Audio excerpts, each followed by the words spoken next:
Hello friends and welcome to our YouTube channel the mechanical educators. આજે આપણે computer aided manufacturing સબ્જેક્ટમાં NC CNC અને DNC મશીનનો આ સેકન્ડ પાર્ટ છે। જો ફર્સ્ટ પાર્ટ તમે ન જોયો હોય તો એમાં આપણે એનસી મશીનના બેઝિક્સ વિશે જોયેલું, જેમાં આપણે સૌથી પહેલાં જોયેલું એનસી મશીનની ડેફિનેશન એટલે શું, ત્યાર પછી એના બેઝિક વિશે ડિસ્કસ કરેલું, ત્યાર પછી એના એલિમેન્ટ જોયા, ત્યાર પછી એના કમ્પોનેન્ટ અને લાસ્ટમાં આપણે પંચ ટેપ વિશે જોયેલું। તો જો તમે ફર્સ્ટ પાર્ટ ન જોયો હોય તો સૌથી પહેલાં એ જુઓ, એની લિંક છે એ અહીંયા નીચે ડિસ્ક્રિપ્શનમાં આપેલી છે, અથવા તો તમે અહીં આઈ બટન ઉપર ક્લિક કરી અને તે જોઈ શકો છો। આજના લેક્ચરમાં આપણે આ એનસી મશીનનું ક્લાસિફિકેશન છે તેના વિશે સમજવાના છીએ। તો જે રીતે આપણી લાસ્ટ લેક્ચરમાં વાત થઈ હતી કે જે આ ક્લાસિફિકેશન છે એ same to same classification CNC machine માટેનું છે। તો જે ટોપિક તમારા સિલેબસમાં આપેલો છે ઇન્ટ્રોડક્શન ટુ સીએનસી મશીન, તે ટોપિકમાં આ ક્લાસિફિકેશન ઓફ સીએનસી મશીન છે એ ઇન્ક્લુડ થઈ જતું હોય છે। માટે જે આજનો વિડીયો છે એ તમારા એક્ઝામ પોઈન્ટ ઓફ વ્યૂથી ખૂબ જ ઇમ્પોર્ટન્ટ છે। તો ચાલો સ્ટાર્ટ કરીએ આપણે classification of NC machine tool સિસ્ટમથી। તો જે એનસી મશીન ટૂલ છે એને આપણે મેઇનલી 4 રીતે ક્લાસિફાઈ કરી શકીએ છીએ। એમાં સૌથી પહેલું છે કંટ્રોલ લૂપ ફીડબેક સિસ્ટમના આધારે આપણે એને ઓપન લૂપ અને ક્લોઝ લૂપ ટાઈપ એનસી મશીનમાં ક્લાસિફાઈ કરીએ છીએ। ત્યાર પછી છે ટાઈપ ઓફ ટૂલ મોશન કંટ્રોલના આધારે આપણે એને finite positioning control NC machine અને કન્ટિન્યુઅસ પાથ કંટ્રોલ એનસી મશીનમાં ક્લાસિફાઈ કરીએ છીએ। જે finite positioning control NC machine છે એના બે પેટા પ્રકાર પડે છે, પોઈન્ટ ટુ પોઈન્ટ સિસ્ટમ અને સ્ટ્રેટ કટ સિસ્ટમ। જ્યારે જે continuous path control NC machine છે તેના 4 પેટા પ્રકાર પડે છે, 2 એક્સિસ કન્ટુરિંગ, 2.5 એક્સિસ કન્ટુરિંગ, 3 એક્સિસ કન્ટુરિંગ અને મલ્ટી એક્સિસ કન્ટુરિંગ। ત્યાર પછી છે આપણી પાસે પ્રોગ્રામિંગ મેથડના આધારે ક્લાસિફિકેશન। તો એબ્સોલ્યુટ અને ઇન્ક્રીમેન્ટલ આ પ્રોગ્રામિંગ મેથડના આધારે આપણે એનું ક્લાસિફિકેશન કરી શકીએ। અને લાસ્ટમાં છે ટાઈપ્સ ઓફ કંટ્રોલરના આધારે, તો હાઇબ્રિડ કંટ્રોલર સિસ્ટમ અને સ્ટ્રેટ કંટ્રોલર સિસ્ટમ આ આપણે કંટ્રોલરના આધારે ક્લાસિફાઈ કરી શકીએ। તો આપણે સૌથી પહેલાં સમજીએ કંટ્રોલ લૂપ ફીડબેક સિસ્ટમના આધારે જે હતું ઓપન લૂપ અને ક્લોઝ લૂપ કંટ્રોલ સિસ્ટમ। તો અહીંયા છે એ આપણે સૌથી પહેલાં ઓપન લૂપ કંટ્રોલ સિસ્ટમ સમજીએ અને એની આધારે આપણે સમજીશું ક્લોઝ લૂપ કંટ્રોલ સિસ્ટમ। તો જે ઓપન લૂપ કંટ્રોલ સિસ્ટમ છે એમાં સૌથી પહેલાં જોઈએ તો સ્ટેપિંગ મોટરનો ઉપયોગ થાય છે। સ્ટેપિંગ મોટરમાં એક શાફ્ટ કનેક્ટેડ હોય છે જેના થ્રુ ગિયર બોક્સને મોશન મળે છે, અને આ ગિયર બોક્સ છે એ અહીંયા એક લીડ સ્ક્રૂ કનેક્ટેડ હોય છે। આ લીડ સ્ક્રૂ છે, આ લીડ સ્ક્રૂને મોશન આપશે અને લીડ સ્ક્રૂના માધ્યમથી વર્ક ટેબલને આપણે મોશન આપીશું। તો આ રીતે છે એ ઓપન લૂપ કંટ્રોલ સિસ્ટમ છે એ વર્ક કરતી હોય છે। હવે અહીં ઓપન લૂપ કંટ્રોલ સિસ્ટમ છે એમાં ઇનપુટ તરીકે પલ્સ આપવામાં આવે છે, એટલે કે પલ્સ ટ્રેન છે એને ઇનપુટ તરીકે આપવામાં આવે છે, કારણ કે જે સ્ટેપિંગ મોટર છે એ પલ્સના ફોર્મમાં ઇનપુટ છે એને સમજી શકે છે। માટે જો આને આપણે એક એક્ઝામ્પલ દ્વારા સમજીએ તો માની લઈએ કે એક પલ્સ ઇઝ ઇક્વલ ટુ એક રિવોલ્યુશન ઓફ સ્ટેપિંગ મોટર હોય, અને જે અહીંયા આપણે લીડ સ્ક્રૂ આપેલો છે એની પીચ છે એ 1 mm જેટલી પીચ હોય, તો માની લઈએ કે આપણે વર્ક ટેબલને 50 mm જેટલું મારે મૂવ કરાવવું છે, તો એના માટે મારે કેટલા પલ્સ ઇનપુટ આપવો પડે, તો આપણે 50 પલ્સ જેટલા ઇનપુટ આપવા પડે। સો માની લઈએ કે અહીંયાથી 50 પલ્સનું ઇનપુટ હું આપું છું સ્ટેપિંગ મોટરને, માટે સ્ટેપિંગ મોટર છે એ 50 રિવોલ્યુશન જેટલી રોટેટ થશે, એના કારણે જે ગિયર બોક્સને મોશન મળશે અને એના થ્રુ છે આ લીડ સ્ક્રૂ એ 50 રિવોલ્યુશન રોટેટ થશે। અને લીડ સ્ક્રૂનું 50 રિવોલ્યુશનનું રોટેશન એટલે કે જો એની પીચ 1 mm આપેલી હોય તો 1 રિવોલ્યુશન માટે લીડ સ્ક્રૂ છે એ 1 mm જેટલું આપને મોશન આપે, તો 50 રિવોલ્યુશન માટે લીડ સ્ક્રૂ છે એ વર્ક ટેબલને 50 mm જેટલી મૂવમેન્ટ પ્રોવાઈડ કરશે। તો આ રીતે ઓપન લૂપ કંટ્રોલ સિસ્ટમ છે એ વર્ક કરતી હશે। હવે આપણે જોઈએ કે ઓપન લૂપ કંટ્રોલ સિસ્ટમ છે એની લિમિટેશન શું છે। તો જે ઓપન લૂપ કંટ્રોલ સિસ્ટમ આવે છે એમાં જે તમે ઇનપુટ આપો છો, એટલે કે અહીંયાથી મેં 50 પલ્સનું ઇનપુટ આપ્યું હતું, એટલે કે મારે 50 mm જેટલી મૂવમેન્ટ જોતી હતી, તો એ એકચ્યુઅલીમાં આઉટપુટમાં રિયલ ટાઈમમાં આપણે મળે છે કે નહીં એ આપણે રિયલ ટાઈમમાં ચેક કરી ન શકીએ। શું કામ આવું બની શકે, તો કે માની લઈએ કે અહીંયાથી 50 પલ્સની ઇનપુટ આપું છું, એટલે કે મારે 50 mm જેટલું વર્ક ટેબલને મૂવ કરવું છે। હવે સ્ટેપિંગ મોટરમાં કોઈ ખરાબી હોય, અથવા તો જે અહીંયા લીડ સ્ક્રૂ આપેલો છે એ વર્ન આઉટ થઈ ગયો હોય, તો આના કારણે શું થશે, તો કે જે એકચ્યુઅલીમાં અહીંયાથી 50 એમએમની મૂવમેન્ટ મળવી જોઈએ, એની જગ્યાએ જો સ્ટેપિંગ મોટર માની લ્યો કે સ્ટેપિંગ મોટરમાં ખરાબી છે, તો સ્ટેપિંગ મોટર 48 રિવોલ્યુશન જ રોટેટ થાય તો અહીંયાથી આપણે મૂવમેન્ટ મળે 48 એમએમની. અથવા તો જો લીડ સ્ક્રૂ વન આઉટ થઈ ગયો હોય તો એના કારણે પણ આપણે અહીંયા છે એ એકચ્યુઅલીમાં 50 એમએમ મળવી જોઈએ પણ એટલી ન મળે.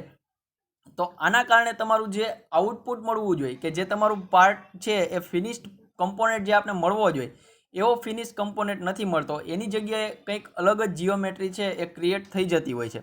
ઘણીવાર આના લીધે જે આપણું કટિંગ ટૂલ છે એ કટિંગ ટૂલ પણ બ્રેક થતું હોય છે. તો આવી જે લિમિટેશન છે, આ જે ડ્રોબેક છે એને દૂર કરવા માટે આપણે લઈ આવ્યા ક્લોઝ લૂપ કંટ્રોલ સિસ્ટમ. તો હવે આપણે સમજીએ કે આ ક્લોઝ લૂપ કંટ્રોલ સિસ્ટમ છે એમાં આ લિમિટેશન છે ને આપણે કઈ રીતે દૂર કરી શકીએ. તો સૌથી પહેલાં જોઈએ તો ક્લોઝ લૂપ કંટ્રોલ સિસ્ટમમાં અહીંયા ડીસી સર્વો મોટરનો ઉપયોગ થાય છે. જ્યારે આપણી પાસે ઓપન લૂપ કંટ્રોલ સિસ્ટમ હતી તો એમાં સ્ટેપિંગ મોટરનો ઉપયોગ આપણે કરતા હતા. હવે જે આ સ્ટેપિંગ મોટર છે, ડીસી સર્વો મોટર છે અથવા તો સિંક્રોનસ મોટર છે એ શું છે, કઈ રીતે વર્ક કરે છે એના વિશે આપણે આના પછીના નેક્સ્ટ ચેપ્ટરમાં એટલે કે કન્સ્ટ્રક્શનલ ફીચર્સ ઓફ સીએનસી મશીનમાં સમજીશું. અત્યારે તમારે ઓનલી એટલું જ યાદ રાખવાનું છે કે ઓપન લૂપ કંટ્રોલ સિસ્ટમ હોય તો એમાં સ્ટેપિંગ મોટરનો ઉપયોગ થાય છે, જ્યારે ક્લોઝ લૂપ કંટ્રોલ સિસ્ટમ હોય તો એમાં ડીસી સર્વો મોટરનો ઉપયોગ થાય છે. જ્યાં ડીસી સર્વો મોટર છે એમાં એક શાફ્ટ કનેક્ટેડ હશે, એના થ્રુ ગિયર બોક્સને મોશન મળશે અને એના થ્રુ લીડ સ્ક્રૂને મોશન મળશે અને ફાઇનલી આપણે વર્ક ટેબલમાં મૂવમેન્ટ જોવા મળશે. અહીંયાથી જે પાછળનો ભાગ છે એ તો similarly open loop control system હતી એમાં જે રીતે હતું એ જ ભાગ છે. હવે અહીંયા at the end of lead screw આપણે પોઝિશન સેન્સર રાખેલું છે. હવે પોઝિશન સેન્સર એટલે શું, તો કે તમે પોઝિશન સેન્સરના એક્ઝામ્પલ જોઈએ તો જે લિમિટ સ્વિચ આવે છે એ પોઝિશન સેન્સરનું એક્ઝામ્પલ છે. એ સિવાય ટેકોમીટર તમે જોયું હોય તો આ ટેકોમીટર છે એ પણ પોઝિશન સેન્સરનું એક્ઝામ્પલ છે. ઇનફેક્ટ પોઝિશન સેન્સર છે એ શું કરશે તો કે વર્ક ટેબલની પોઝિશનને સેન્સ કરશે અને એના આધારે છે એક સિગ્નલ ક્રિએટ કરશે અને એ સિગ્નલને આપણે કહીશું ફીડબેક સિગ્નલ. તો જે પોઝિશન સેન્સર છે એ વર્ક ટેબલની મૂવમેન્ટના આધારે એક ફીડબેક સિગ્નલ જનરેટ કરી અને આપણે કમ્પેરેટરને આપતું હશે. હવે સમજીએ કમ્પેરેટર શું છે. તો કે કમ્પેરેટરનું ફંક્શન છે એ કોઈ પણ બે સિગ્નલને કમ્પેર કરવાનું છે. હવે આપને ખબર છે કે કોઈ પણ બે વસ્તુને કમ્પેર કરવી હોય તો એના માટે એક રેફરન્સ વેલ્યુ જોઈએ તમારી પાસે, તો જ તમે છે એ કોઈ એક સિગ્નલને કમ્પેર કરી શકો. તો અહીંયા આપણી પાસે રેફરન્સ વેલ્યુ તરીકે ઇનપુટ સિગ્નલને લેશે અને કમ્પેર કોને કરશે તો કે જે આ ફીડબેક સિગ્નલ મળે છે એને આ કમ્પેરેટર ઇનપુટ સિગ્નલ સાથે કમ્પેર કરશે. એ કમ્પેરિઝન છે એ ડીએસીને આપશે. એટલે કે ડીએસી શું છે અહીંયા તો કે ડીએસીનું ફૂલ ફોર્મ થાય છે ડિજિટલ ટુ એનાલોગ કન્વર્ટર. એટલે કમ્પેરેટર છે એ સિગ્નલ ડિજિટલ ટુ એનાલોગ કન્વર્ટરને આપશે, કારણ કે જે અહીંયા ડીસી મોટર છે એ એનાલોગ સિગ્નલને સમજી શકે છે, એ ડિજિટલ સિગ્નલ ઉપર વર્ક ન કરે. માટે અહીંયા આપણે એક ડિજિટલ ટુ એનાલોગ કન્વર્ટર રાખવું પડશે, જે શું કરશે તો કે આપેલા સિગ્નલને એનાલોગમાં કન્વર્ટ કરી અને ડીસી મોટરને આપશે અને એના અકોર્ડિંગલી ડીસી મોટર છે એ વર્ક કરશે. તો અહીંયા જે રીતે આપણે એક્ઝામ્પલ દ્વારા સમજ્યા હતા, અહીંયા પણ આપણે સેમ એક્ઝામ્પલ લઈએ અને જે ઓપન લૂપ સિસ્ટમના ડ્રોબેક હતા એ કઈ રીતે અહીંયા દૂર થાય છે એ સમજીએ. તો એક્ઝામ્પલમાં આપણે જે રીતે લીધું હતું કે મારે 50 એમએમની મૂવમેન્ટ કરવાની છે, તો અહીંયાથી 50 એમએમ માટેનું ઇનપુટ સિગ્નલ આપશે. એટલે કમ્પેરેટર માટે રેફરન્સ વેલ્યુ કેટલી થઈ તો કે 50 એમએમ થઈ. ઓકે, એ 50 એમએમનું સિગ્નલ ડીએસી એટલે કે ડિજિટલ ટુ એનાલોગ કન્વર્ટરને મળશે અને 50 એમએમના અકોર્ડિંગલી એનાલોગ સિગ્નલ જનરેટ કરી અને એ ડીસી મોટરને આપશે.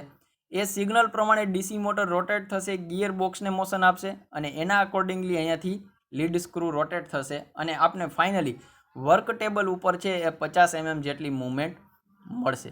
હવે માની લઈએ કે અહીંયા આપણે જે રીતે જોયું હતું કે લીડ સ્ક્રૂ વન આઉટ થઈ ગયું હોય અથવા તો સ્ટેપિંગ મોટરમાં કોઈ ખરાબી આવી હોય અથવા તો કોઈ પાર્ટમાં કોરોઝન લાગી ગયું હોય, તો એના કારણે અહીંયા 50ની જગ્યાએ આપણે મળે છે 48 એમએમ જેટલી મૂવમેન્ટ. તો હવે આ સિસ્ટમ કઈ રીતે વર્ક કરશે, હવે આ જે લિમિટેશન હતી ઓપન લૂપ સિસ્ટમની એને કઈ રીતે ઓવરકમ કરશે એ સમજીએ. તો અહીંયાથી વર્ક ટેબલ છે એ મૂવમેન્ટ કેટલું થયું તો કે 48 એમએમ જેટલું મૂવમેન્ટ થયું. તો પોઝિશન સેન્સર હશે એ હવે આની વર્ક ટેબલની જે ઇનિશિયલ પોઝિશન હતી અને ફાઇનલ પોઝિશન જે મળી એટલે કે 48 એમએમ જેટલી મૂવમેન્ટ કર્યા પછી જે પોઝિશન મળી એને રેકોર્ડ કરશે અને 48 એમએમનું સિગ્નલ છે એ ફીડબેક સિગ્નલ તરીકે મોકલશે. તો કમ્પેરેટરમાં જે હવે ફીડબેક સિગ્નલ મળ્યું એ કેટલું મળ્યું તો કે 48 mm જેટલું. કમ્પેરેટર છે એ આ બે સિગ્નલને કમ્પેર કરશે અને બંનેની બાદબાકી કરીએ તો આનો આન્સર મળશે 2 mm જેટલો. એટલે હવે કમ્પેરેટરે કમ્પેર કર્યા પછી એવું ફાઇન્ડ કર્યું કે 2 mm જેટલી મૂવમેન્ટ છે હજી બાકી છે. સો 2 mmનું જે સિગ્નલ હશે એ ફરીથી ડીએસસી કન્વર્ટરને આપશે, ત્યાર પછી એ ડીસી મોટરને મળશે અને ફાઇનલી વર્ક ટેબલ છે એ 2 mm જેટલી મૂવમેન્ટ કરશે અને ફાઇનલી આપણે 50 mm જેટલી મૂવમેન્ટ છે એ જે જોતી હતી એ મળશે. તો આ રીતે છે એ ક્લોઝ લૂપ કંટ્રોલ સિસ્ટમ છે એ વર્ક કરતી હશે. તો આ આપણે સમજ્યા ઓપન લૂપ કંટ્રોલ સિસ્ટમ અને ક્લોઝ લૂપ કંટ્રોલ સિસ્ટમવાળા જે એનસી મશીન આવે છે એ કઈ રીતે વર્ક કરતા હશે. ત્યાર પછી નેક્સ્ટ જોઈએ તો ટાઈપ ઓફ ટૂલ મોશન કંટ્રોલના આધારે આપણે જે એનસી મશીન ટૂલ્સ છે એને ફાઇનાઇટ પોઝિશનિંગ કંટ્રોલ અને કન્ટિન્યુઅસ પાથ કંટ્રોલમાં ડિવાઈડ કરેલા. તો હવે સૌથી પહેલાં સમજીએ કે ફાઇનાઇટ પોઝિશનિંગ કંટ્રોલ એટલે શું અને ત્યાર પછી જોઈએ કન્ટિન્યુઅસ પાથ કંટ્રોલ એટલે શું. તો સૌથી પહેલાં ફાઇનાઇટ પોઝિશનિંગ એટલે શું થાય તો કે ફાઇનાઇટ પોઝિશનિંગનો ગુજરાતીમાં આપણે અર્થ કરીએ તો થાય નિશ્ચિત પોઝિશન. બરાબર, નિશ્ચિત પોઝિશન. કોઈ ટૂલ છે એની એક પોઈન્ટથી બીજા પોઈન્ટમાં જે મૂવમેન્ટ થવાની છે એ નિશ્ચિત પોઝિશન ઉપર થાય એટલે કે ઓનલી આપણે એના પોઝિશન ઉપર જ જો આધાર રાખતા હોઈએ તો એને કહેવાય ફાઇનાઇટ પોઝિશનિંગ કંટ્રોલ. જે ફાઇનાઇટ પોઝિશનિંગ કંટ્રોલ છે એમાં પાથનું કોઈ મહત્ત્વ નથી હોતું, પાથનું કોઈ મહત્ત્વ નથી. ઓનલી આપણે એની પોઝિશન ઉપર જ ધ્યાન આપશું કે જે આપણે ઇનપુટ આપેલું છે એની એક્ઝેક્ટ પોઝિશન છે ત્યાં આપણે ટૂલને પહોંચાડવાનું છે. આનો જનરલી ઉપયોગ છે એ ડ્રિલિંગ જેવા ઓપરેશનમાં થતો હોય છે. ડ્રિલિંગ છે, સ્પોટ વેલ્ડિંગ છે, આવા જે ઓપરેશન હોય ત્યાં આપણે ફાઇનાઇટ પોઝિશનિંગ કંટ્રોલ એનસી મશીનનો ઉપયોગ કરીએ છીએ. શું કામ આવું? કારણ કે જો અહીંયા આપણે એક્ઝામ્પલ દ્વારા સમજીએ તો અહીંયા જે 1 થી 4 પોઈન્ટ આપણે આપેલા છે એ 4 પોઈન્ટે જો મારે હોલ કરવો હોય તો સૌથી પહેલાં ટૂલ છે એ એક કોઈક રેફરન્સ પોઝિશનથી અહીંયા પોઈન્ટ 1 પાસે આવશે. પોઈન્ટ 1 પાસે અહીંયા આવ્યો એટલે અહીંયા આપણે ડ્રિલિંગ મશીનની મદદથી ડ્રિલ કરશું. ત્યાર પછી ઓટોમેટિકલી ટૂલ છે એ ડ્રિલ થઈ ગયા પછી પોઈન્ટ 2 પાસે આવશે. હવે ટૂલ છે અહીંયા સેકન્ડ પોઈન્ટ પાસે આવે તો એ આ રીતે પણ આવી શકે, આ રીતે પણ આવી શકે, અહીંયાથી આમ પણ આવી શકે, કોઈ પણ પાથ છે એ ફોલો કરીને આવી શકે. પણ અહીંયા આપણી પાસે પાથનું મહત્ત્વ છે, પાથનું મહત્ત્વ નથી. કારણ કે આપણે શું કરવું છે તો કે આ જે પોઈન્ટ આપેલા છે એના ઉપર ઓનલી ડ્રિલિંગ કરવું છે. બરાબર, અને ડ્રિલિંગ કરવું છે તો એ કોઈ પણ પાથથી આવે આપણે એની જે ફાઇનલ પોઝિશન છે, જેની ફાઇનાઇટ પોઝિશન છે તેનું જ મહત્ત્વ છે. માટે જે ડ્રિલિંગ ને સ્પોટ વેલ્ડિંગ જેવા ઓપરેશન્સ હશે તો એમાં ફાઇનાઇટ પોઝિશનિંગ કંટ્રોલ એનસી મશીનનો આપણે ઉપયોગ કરતા હશું. તો અહીંયાથી આપણે ફાઇનાઇટ પોઝિશનિંગ સમજ્યા. હવે સમજીએ કન્ટિન્યુઅસ પાથ કંટ્રોલ. હવે માની લઈએ કે આવું કોઈ એક વર્કપીસ છે જેમાં મારે આ રીતની એક જીઓમેટ્રીને ક્રિએટ કરવાની છે. તો આ જીઓમેટ્રી ક્રિએટ કરવા માટે આપણી ટૂલની ઇનિશિયલ પોઝિશન છે એ કંઈક અહીંયા થશે અને ફાઇનલ પોઝિશન છે ટૂલની એ આપને કંઈક અહીંયા મળે છે. ક્લિયર? તો આવી બે પોઝિશન મારે ટૂલને અહીંયાથી અહીંયા સુધી મૂવમેન્ટ કરવાનું છે. હવે જે રીતે આપણે આગળના એક્ઝામ્પલમાં જોયું હતું કે ટૂલ આ રીતે પણ આવી શકે, અહીંયાથી આમ પણ આવી શકે, આમ સ્ટ્રેટ પણ આવી શકે અને આવો કર્વ પાથ લઈ અને પણ આવી શકે. હવે જો સમજીએ તો ટૂલ અહીંયાથી આમ આવે તો જે આપણે રિક્વાયર્ડ જીઓમેટ્રી છે એ મળશે? તો તમે કહીશો સર ન મળે. અહીંયાથી ટૂલ આ રીતે આવે તો પણ રિક્વાયર્ડ જીઓમેટ્રી ન મળે. ટૂલ સ્ટ્રેટ મૂવ કરે તો પણ આપણે રિક્વાયર્ડ જીઓમેટ્રી મળવાની નથી. તો રિક્વાયર્ડ જીઓમેટ્રી છે એ આપણે ઓનલી એક જ કેસમાં મળે. કયા કેસમાં? તો કે ટૂલ છે એ આ એક પાથને ફોલો કરે તો જ આપણે જે આ વર્કપીસ જોઈએ છે એવું મળે. તો આ કેસમાં આપણે જે ટૂલ છે એનો પાથ જે ફોલો કરે છે એને કન્ટિન્યુઅસલી મોનિટર કરવો પડે, કન્ટિન્યુઅસલી કંટ્રોલ કરવો પડે. તો જે એનસી મશીનમાં ટૂલનો પાથ છે એ કન્ટિન્યુઅસલી કંટ્રોલ થતો હોય, કન્ટિન્યુઅસલી મોનિટર થતો હોય તો આવી સિસ્ટમને આપણે કહીશું કન્ટિન્યુઅસ પાથ કંટ્રોલ મશીન. આનો ઉપયોગ જનરલી મિલિંગ પ્રોસેસમાં, ટર્નિંગ પ્રોસેસમાં, આવી એપ્લિકેશનમાં જે continuous path control NC machine આવે છે એનો ઉપયોગ થતો હોય છે. હવે આપણે finite positioning control NC machine છે એને બે ભાગમાં ડિવાઈડ કરેલું, પોઈન્ટ ટુ પોઈન્ટ અને સ્ટ્રેટ કટ. જ્યારે continuous path control NC machine હતું તો એને આપણે 2 એક્સિસ, 2.5 એક્સિસ, 3 એક્સિસ અને મલ્ટી એક્સિસ કન્ટુરિંગમાં ડિવાઈડ કરેલું. તો ચાલો દરેકને આપણે એક પછી એક સમજીએ. સો અહીંયા હવે આપણે સમજીએ પોઈન્ટ ટુ પોઈન્ટ સિસ્ટમ. તો પોઈન્ટ ટુ પોઈન્ટ સિસ્ટમમાં આપણે જે રીતે આગળ જોઈ ગયા કે ડ્રિલિંગ અને બોરિંગ જેવા ઓપરેશન હોય તો એમાં પોઈન્ટ ટુ પોઈન્ટ સિસ્ટમવાળા એનસી મશીનનો ઉપયોગ કરવામાં આવે છે. અહીંયા જોઈએ તો આપણે એક વર્કપીસ આપેલું છે, જેમાં અહીંયા જે આ પોઈન્ટ આપેલા છે આ જગ્યાએ આપણે ડ્રિલિંગ અથવા તો બોરિંગ ઓપરેશન છે એ પરફોર્મ કરવાનું છે. તો ડ્રિલિંગ અથવા બોરિંગ ઓપરેશન પરફોર્મ કરવું હોય તો જે આ ટૂલ છે એનું જે પોઈન્ટથી પોઈન્ટ મોશન થવાની છે એનો જ ઓનલી તમારે કંટ્રોલ કરવાનો રહેશે. માટે જે ડ્રિલિંગ અથવા બોરિંગ જેવા ઓપરેશન છે તો એમાં પોઈન્ટ ટુ પોઈન્ટ સિસ્ટમનો આપણે ઉપયોગ કરી શકીએ. ત્યાર પછી છે straight line. Straight line system છે એમાં જે તમારું ટૂલ છે એ કોઈ એક એક્સિસને પેરેલલી મૂવ કરશે. ક્લિયર? કોઈ એક એક્સિસને પેરેલલી મૂવ કરશે. જો અહીંયા આપણે આ રીતે એક્સિસ ડ્રો કરીએ તો આ રીતે આપણે બે એક્સિસ મળે. ફોર એક્ઝામ્પલ આને એક્સ કહી દઉં, આ એક્સિસને આપણે વાય કહી દઈએ. તો જે ટૂલ છે એ અહીંયા જુઓ તો આ કટ ટૂલને લેવી હોય તો એ કઈ એક્સિસને પેરેલલ મૂવ થશે? તો કે એક્સ એક્સિસને પેરેલલી ટૂલ છે એ મૂવ થશે. અહીંયા જોઈએ તો આ વાય એક્સિસને પેરેલલી મૂવ થશે. તો આ રીતે સ્ટ્રેટ લાઇન સિસ્ટમ હશે એમાં ટૂલ છે એ કોઈ એક એક્સિસને પેરેલલી એટલે કે કોઈ એક એક્સિસને પેરેલલ આપણે કંટ્રોલ કરવાનું રહેશે. અને જે આ બંને છે પોઈન્ટ ટુ પોઈન્ટ અને સ્ટ્રેટ લાઇન એ બંને ફાઇનાઇટ પોઝિશનિંગ કંટ્રોલ સિસ્ટમના એક્ઝામ્પલ છે. ત્યાર પછી જોઈએ તો કન્ટિન્યુઅસ પાથમાં આપણે જોયું હતું 2 એક્સિસ, 2.5, 3 અને મલ્ટી એક્સિસ. તો અહીંયા છે અહીંયા 2 એક્સિસનું એક્ઝામ્પલ આપેલું છે. કારણ કે અહીંયા જો આપણે એક્સિસ ડ્રો કરીએ તો આ રીતે આપણે એક્સિસ મળે, જેમાં અહીંયા જે આ કટ લેવાની છે એ કટ છે એ નથી એક્સ એક્સિસને પેરેલલ કે નથી વાય એક્સિસને પેરેલલ.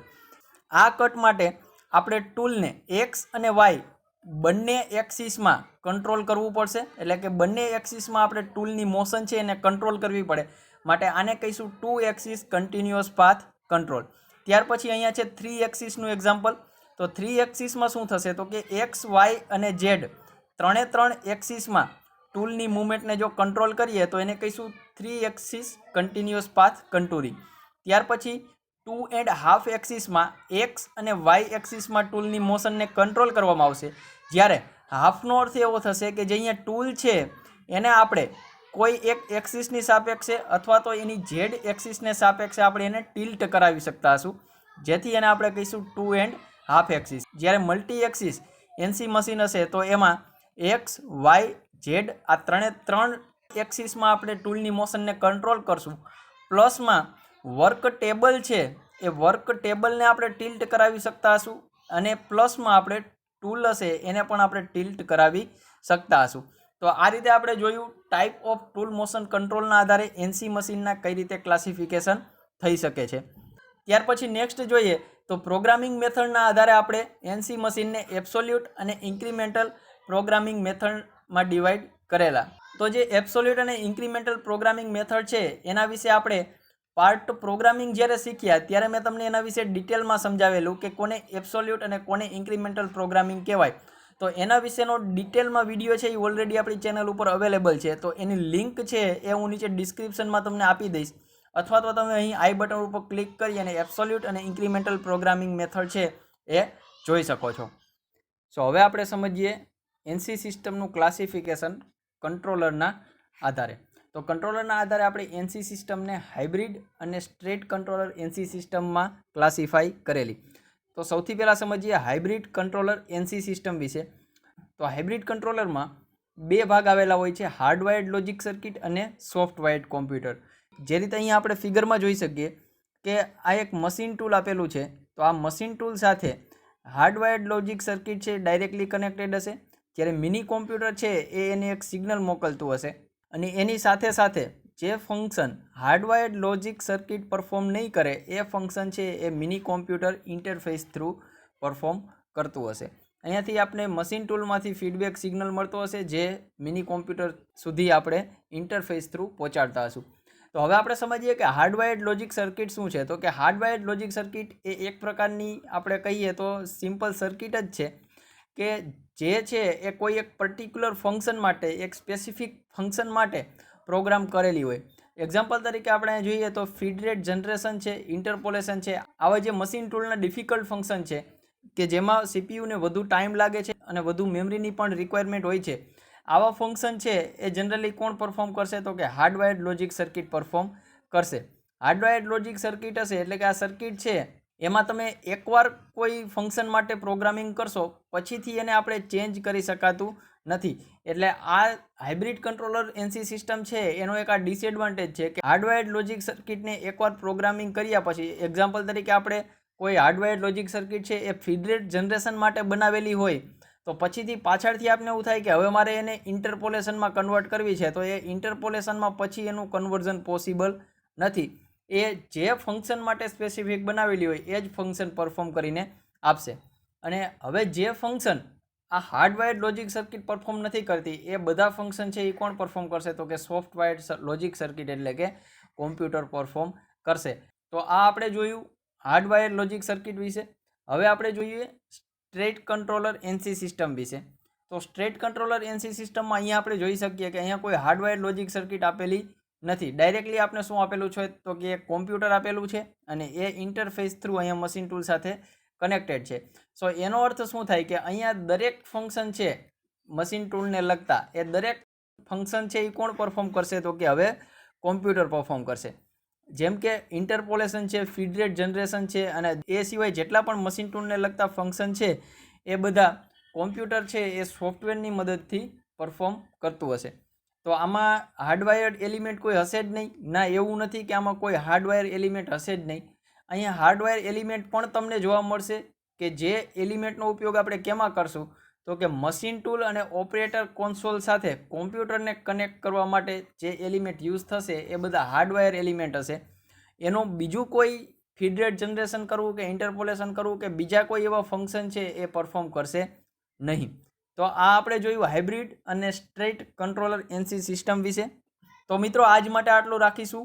હવે મળીએ નેક્સ્ટ લેક્ચરમાં કે જેમાં આપણે સીએનસી મશીન વિશે સમજીશું, જેમાં સીએનસી મશીનનું બેઝિક જોઈશું, ત્યાર પછી એનો બ્લોક ડાયાગ્રામ, તેના એડવાન્ટેજ અને ડિસએડવાન્ટેજ, આ રીતે આપણે સીએનસી મશીન અને ત્યાર પછી આપણે ડીએનસી મશીન વિશે આમાં જોઈશું.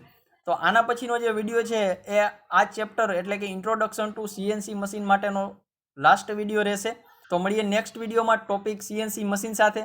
જો તમને આ વિડીયો પસંદ આવ્યો હોય તો એને લાઇક કરો, તમારા મિત્રોમાં શેર કરો અને અમારી ચેનલને સબસ્ક્રાઈબ કરો. Thank you for watching this video. Thank you very much.